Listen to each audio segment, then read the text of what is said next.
namussuz PKK'ya biz de kaldığı yerden devam edelim güzel kardeşlerimizin.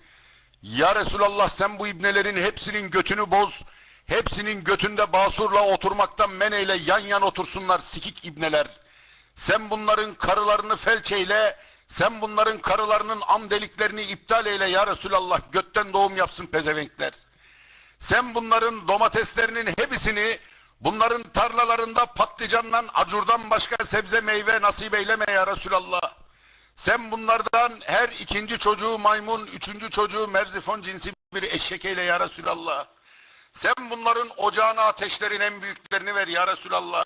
Sen bunların ocağını batır, sen bunların sikini kaldırma, sen bunların götlerini boz ya Resulallah. Bunlar ne olduğunu şaşırsın, imana gelsin, secdeye gelsin bu pezevenkler. Sen bunların içine ışık verme ya Resulallah. Sen bunların aldığı malları yak, viran eyle, sele suya nasip eyle.